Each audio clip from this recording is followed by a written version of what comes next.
Hey everyone, welcome back to my channel again. और आज है थर्सडे 14 जून और आज हम लोग करने वाले हैं शोल्डर्स। तो क्या नाचो मैं? और आज शोल्डर एकदम हार्डकोर करना है बिकॉज एक्चुअली मैं ट्वाइस हर muscle twice a week train करने की कोशिश कर रहा हूँ, लेकिन इस बार मेरा शोल्डर स्किप हो चुका था और आज वापस से शोल्डर है। तो आज एकदम हार्डकोर वाला शोल्डर सेशन करना है। चलो भाई, देखो अब मैं क्या करता हूँ। अभी जो मेरा लिम्ब एरिया है, जैसे कि मतलब मेरे शोल्डर और आर्म्स, ये मेरे बॉडी में वीक पार्ट है compare to other body parts. Chest back ठीक है, लेकिन compare to those muscles shoulder और आर्म्स मेरे थोड़ा ज़्यादा वीक है, तो I have to focus more on these muscles. तो शोल्डर, बाइसेप, ट्राइसेप जो मेरे लिम्स हैं, लिम्ब एरिया, उसको मैं ज़्यादा फोकस करके ट्रेन करता हूँ। और शोल्डर में यूजुअली मेरा फ्रंट डेल्टॉइड ज़्यादा वीक है compare to side and posterior deltoid, because मैं ज़्यादा फ्रंट डेल्टॉइड को ट्रेन नहीं करता था टू बी ऑनेस्ट।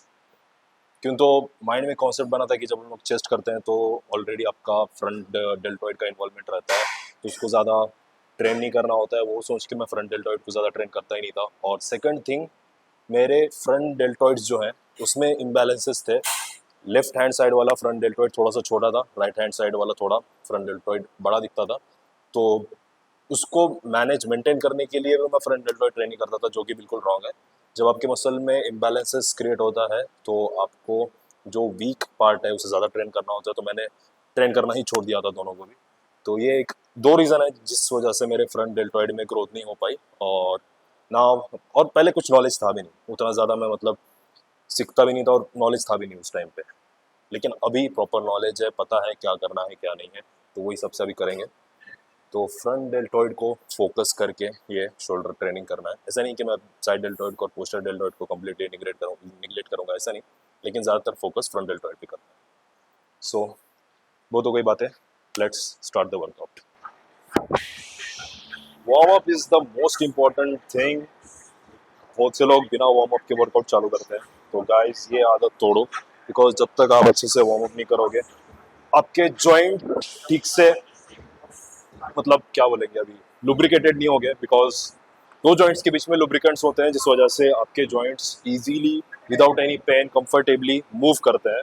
और जब हम लोग प्रॉपर वार्म अप करते हैं तो वो जो फ्लूइड्स हैं जो लुब्रिकेंट का काम करते हैं जॉइंट्स के बीच में, वो एक्टिवेट हो जाते हैं और जॉइंट्स को पूरी तरह मतलब कवर अप कर लेते हैं, जिस वजह से आपके जॉइंट्स जब आप वर्कआउट करोगे तो विदाउट एनी इंजुरी अच्छे से मूव कर पाएंगे। और जो भी आपका टारगेट मसल है उसमें जब अच्छे से ब्लड फ्लो क्रिएट होता है तो उसके जो टेंडन्स है ना, होना है, उनमें थोड़ी सी फ्लेक्सिबिलिटी बढ़ जाती है और मसल में भी थोड़ी सी फ्लेक्सिबिलिटी इंप्रूव होती है टेम्परेरीली, जिस वजह से आपके रेंज ऑफ मोशन में आपको इम्प्रूवमेंट देखने मिलेगा। वार्म अप कर रहे हो तो जो आपका टारगेट मसल है उसको तो अच्छे से वार्म अप करना ही है, लेकिन साथ ही साथ जो आपके सेकेंडरी मसल है जो आपके वर्कआउट में इन्वॉल्व होने वाले हैं उसको भी अच्छे से वार्म अप किया करो। नहीं। फॉर एग्जाम्पल, अगर आप चेस्ट कर रहे हो तो प्राइमरी मसल, टारगेट मसल आपका चेस्ट रहने वाला है, secondary muscle shoulder and tricep आने वाला है। तो चेस्ट को तो आपको अच्छे से वार्म अप करना ही है, लेकिन साथ ही साथ शोल्डर और ट्राइसेप को भी अच्छे से वार्म अप किया करो। तो मोस्ट ऑफ द टाइम क्या होता है, इंजुरी आपके टारगेट मसल को छोड़ के जो आपके सेकेंडरी मसल्स हैं उनमें होने लगती है। जैसे कि अगर आप चेस्ट कर रहे हो तो चेस्ट तो आपकी कंफर्टेबल है, अच्छी है, लेकिन इंजुरी होती है शोल्डर में या फिर एल्बो में या फिर ट्राइसेप में। तो ये इसलिए होता है बिकॉज आपने आपके सेकेंडरी मसल को ठीक से वार्म अप नहीं किया है, उसमें प्रॉपर ब्लड फ्लो क्रिएटेड नहीं है। और आप इनकेस अगर हेवी लिफ्ट कर रहे हो तो जाहिर सी बात है आपके जो सेकेंडरी मसल्स हैं वो इन्वॉल्व ज्यादा होंगे ही, और जब आपके सेकेंडरी मसल्स इन्वॉल्व हो रहे हैं तो आपको उनको भी अच्छे से वार्म अप करना जरूरी है। पहली एक्सरसाइज फ्रंट डेल्टॉइड की रहेंगी, which is going to be overhead dumbbell press। 2 warm up sets करने हैं इस एक्सरसाइज के, because this is an pressing movement और ये एक्सरसाइज में हम लोग यूजुअली हेवी लिफ्ट करने की कोशिश करते हैं। तो जब हम लोग 2 सेट नॉर्मल कम वेट से परफॉर्म करेंगे तो इससे होगा ये कि आपके बॉडी को एक्सरसाइज का पैटर्न समझ में आएगा और आपके जॉइंट्स और आपके जो मसल्स हैं वो मतलब समझ जाएंगे कि भाई हमें किस एंगल में किस तरह से मूव करना है।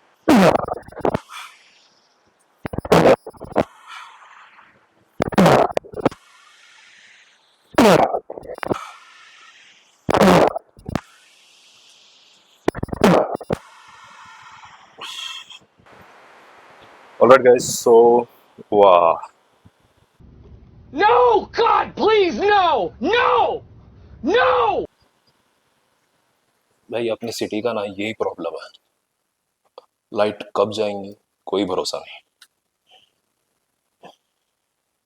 इसलिए उस पर आवाज आगे नहीं जा रहा अपना। कोई नहीं, anyways first working set 30 kg try करना है। 10 रेप्स, अगर ज्यादा जाते हैं तो अच्छा है, लेकिन मिनिमम 10 रेप्स निकालने हैं इस वेट से। Let's go, come on,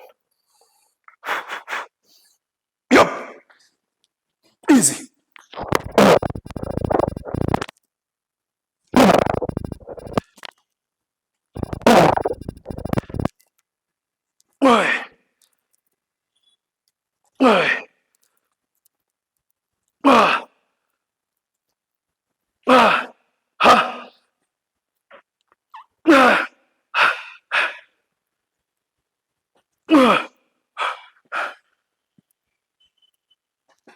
Two more, come on.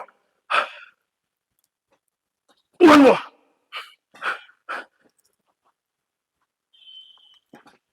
Yes. Okay guys, तो अभी करेंगे second working set. Actually highest मेरा 40 kg है, लेकिन आज पॉसिबल नहीं होगा बिकॉज पिछले 2-3 दिनों से डाइजेस्टिव इश्यूज चल रहे थे मेरे, इसलिए मेरा डाइट ठीक से हो नहीं पाया, बॉडी में उतनी ज़्यादा स्ट्रेंथ नहीं है और लो कैलोरी पे था मैं 3-4 दिनों से, तो ऑब्वियसली उतनी स्ट्रेंथ अभी आएगी नहीं, बट स्टिल 35 kg से will try to do as many reps possible. जितने रेप्स कर सकते हैं 35 kg से उतने रेप्स ट्राई करेंगे। Let's go, come on.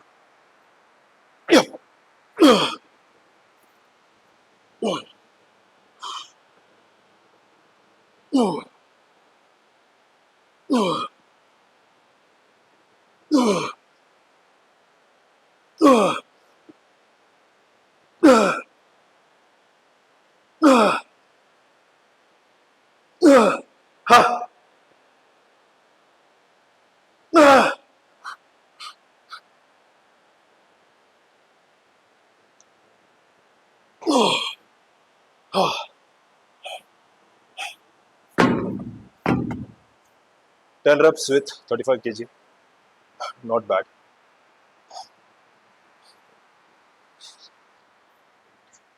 Alright guys, so अभी सेकंड एक्सरसाइज करेंगे पोस्टीरियर डेल्टॉइड के लिए, which is going to be fist pulls।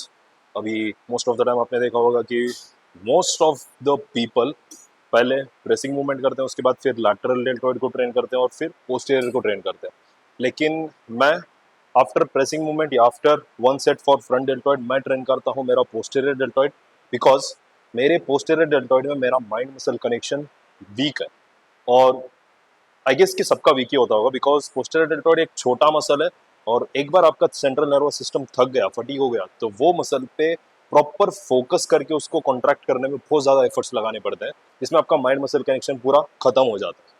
तो एक प्रेसिंग मूवमेंट कर ली, अभी सेंट्रल नर्वस सिस्टम मेरा थका नहीं है, उतना ज़्यादा फटीग नहीं हो चुका हूँ, I can focus well right now, तो उस समय पर मैं ट्रेन करूँगा मेरे पोस्टीरियर डेल्टॉइड, जिस वजह से मेरे पोस्टीरियर डेल्टॉइड में मैं अच्छे से फोकस करके मैक्सिमम ब्रेकडाउन क्रिएट कर पाऊँगा।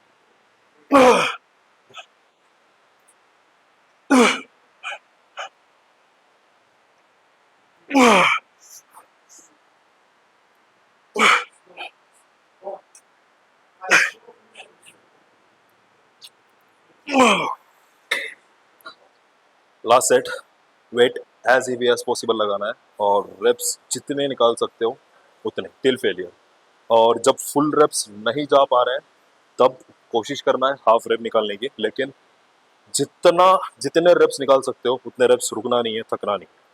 Let's go, come on.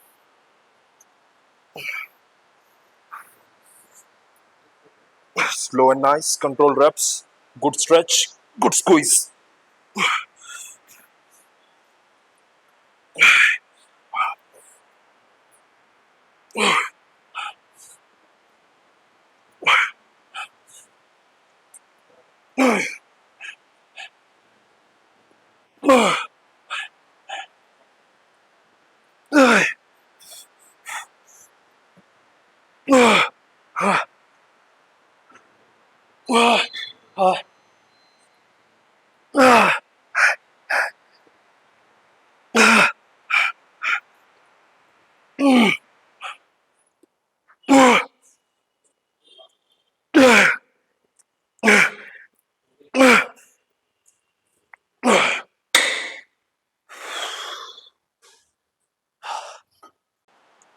Alright guys, so अभी थर्ड एक्सरसाइज करेंगे lateral raise super set with upright rose.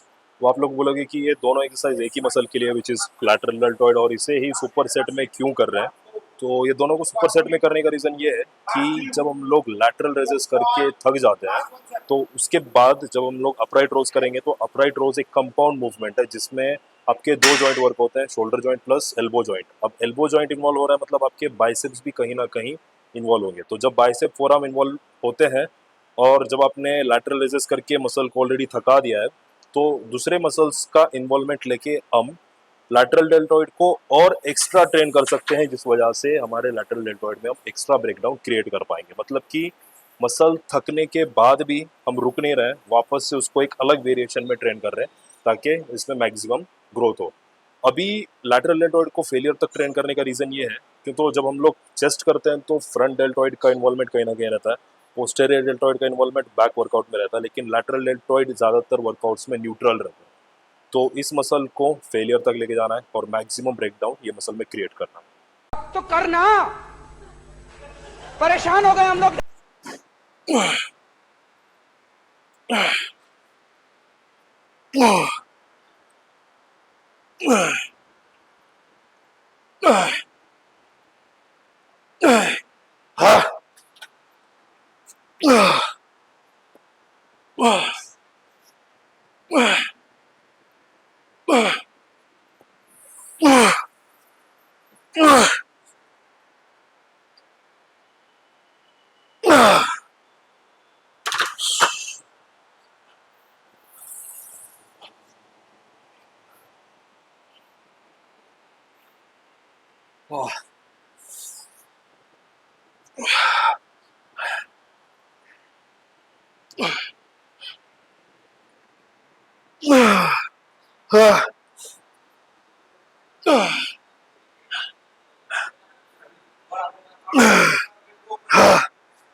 Come on, last three.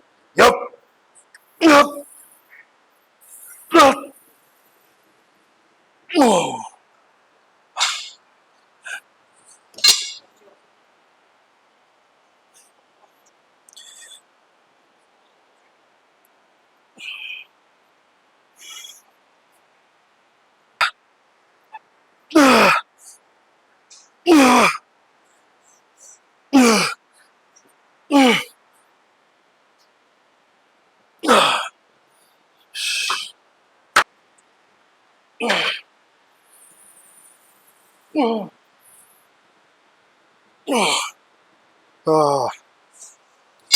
ये डेडली सुपर सेट जरूर ट्राई करना, इतना गंदा वाला बर्न होता है इसमें, बिकॉज तुम बैक टू बैक दो एक्सरसाइज एक मसल के लिए कर रहे हो और फेलियर तक जाना है, मतलब एज मेनी रेप्स पॉसिबल निकालना है। That's how you build your lateral deltoid. और बॉडी में लैटरल डेल्टॉइड जितना अच्छा आपका बिल्ड हुआ रहेगा, बॉडी की विड्थ उतनी अच्छी लगेगी, वी शेप उतना अच्छा रहेगा। और मैक्सिमम जो एस्थेटिक लुक जो चेस करते हैं लोग कि भाई हमें फिजिक में एस्थेटिक लुक चाहिए, तो वो एस्थेटिक लुक आएगा आपके डेल्टॉइड मसल से। जितने अच्छे से आपके डेल्टॉइड मसल्स इंप्रूव होंगे, जितने अच्छे से आप अपने डेल्टॉइड मसल्स को बिल्ड करोगे, तुम्हारे फिजिक को उतना अच्छा और उतना एस्थेटिक लुक आएगा। ओके, सो अभी लास्ट एक्सरसाइज आज के वर्कआउट की, which is going to be machine shoulder press, लेकिन न्यूट्रल ग्रिप में। एज अ सेड बिफोर कि मेरा फ्रंट डेल्टॉइड वीक है, तो पहली एक्सरसाइज हमने करी थी over dumbbell press front deltoid के लिए। अभी वापस से एक प्रेसिंग मूवमेंट करना है फ्रंट डेल्टॉइड के लिए वापस से, लेकिन मशीन पे, क्यों तो अभी शोल्डर फटीक हो चुके हैं और अभी फ्री वेट हैंडल करना बहुत ज़्यादा मुश्किल होता है।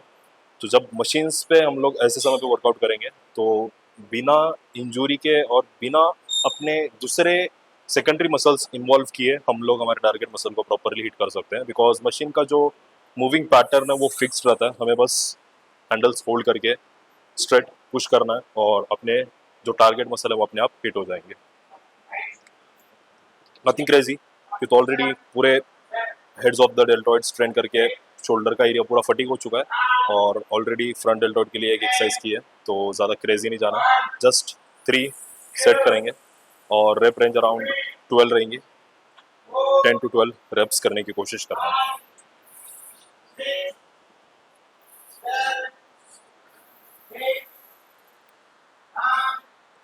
ज़्यादा चिकन हो गया।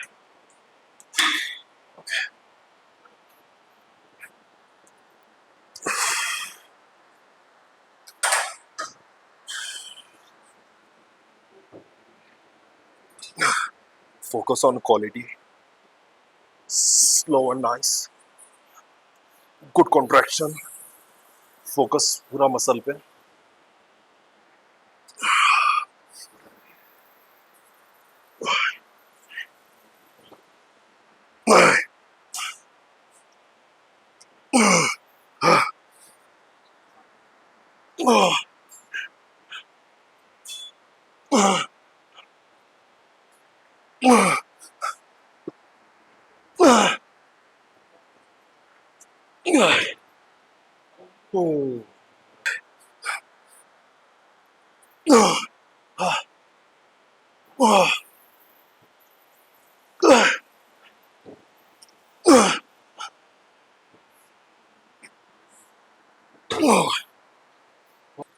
Actually I have gained a lot of weight. पिछले साल मैं डर्टी बल्किंग कर रहा था, तो उसमें बहुत ज़्यादा वेट और फैट गेन हो चुका है। देखा आपने लापरवाही का नतीजा है। लेकिन आई थिंक कि जो डर्टी बल्किंग मैंने पिछले साल की वो नेसेसरी थी, बिकॉज उस वजह से जो प्लेटू में हिट किया था वो ब्रेक हो चुका है। और पिछले साल मैंने बहुत ज़्यादा स्ट्रगल किया गेन करने में, मसल मास इम्प्रूव करने में, लेकिन हो नहीं पा रहा था, पता नहीं क्यों। लेकिन जैसे ही एक्चुअली मैं जब भी मैं गेनिंग स्टार्ट करता था, I used to think about doing lean gaining, फिर तो ट्रेंडिंग में लीन गेनिंग और सोचता था कि फालतू फैट क्यों गेन करना है। लेकिन जब डर्टी बल्किंग किया, प्रॉपर हार्डकोर बल्किंग किया, तब जाके रियलाइज हुआ कि प्रॉपर बल्किंग ही नेसेसरी है if you want to build real muscle mass. Lean gain के चक्कर में पड़ोगे तो इतना ज़्यादा टाइम वेस्ट होगा, बिकॉज लीन गेन करना है आपको तो बहुत बहुत लंबे समय तक कंटिन्यूसली उस टाइप का डाइट आपको फॉलो करना पड़ता है, जो कि मेरे ख्याल से पॉसिबल नहीं होता। कहीं ना कहीं कुछ ना कुछ बिगड़ जाता है, मील मिस हो जाते हैं या कुछ ना कुछ गड़बड़ हो जाती है, इस वजह से आपका प्रॉपर डाइट नहीं हो पाता। लेकिन डर्टी बल्किंग में कोई लिमिट्स होते नहीं, just high calorie food consume करना होता है, जितना खा सकते हो खा लो, जो कि मैंने किया। हाँ, फैट तो गेन हो चुका है ये मैं मानता हूँ, लेकिन फैट लॉस करना is not a big task for me, because मेरा बॉडी टाइप एक्टोमॉर्फ है। जैसे ही मैं जस्ट थोड़े से कैलोरीज डाउन कर लूँ, कार्ब्स कम कर लो और जैसे ही कार्डियो ऐड कर लेता हूँ, तो बॉडी अपने आप मेरा फैट लॉस करना चालू कर देगी। लेकिन सबसे बड़ा टास्क मेरे लिए था मसल गेनिंग का, और जब से मैं प्रॉपर बल्किंग कर रहा हूँ, I have seen decent amount of growth in my muscle mass. Overall physique में मेरे अच्छी खासी ग्रोथ हुई है, स्पेशली माई आर्म्स, जो कि मैं बहुत लंबे समय से स्ट्रगल कर रहा था मेरे आर्म्स में ग्रोथ करने के लिए। पता नहीं 3 टाइम हफ्ते में से ट्रेन कर रहा था मैं आर्म्स, लेकिन फिर भी ग्रो नहीं हो पा रहे थे। लेकिन जब से प्रॉपर बल्किंग कर रहा हूँ तो अच्छा खासा साइज गेन हुआ है। एनीवेज, फैट जाहिर सी बात है, जब आप बल्किंग करोगे तो फैट तो गेन होगा ही। आपको एब्स को भूल जाना होता है जब आप बल्किंग करते हैं, लेकिन जब कटिंग करेंगे तब प्रॉपर जो मसल गेन हुआ है वो रिवील होगा। Anyways, this is what I look right now.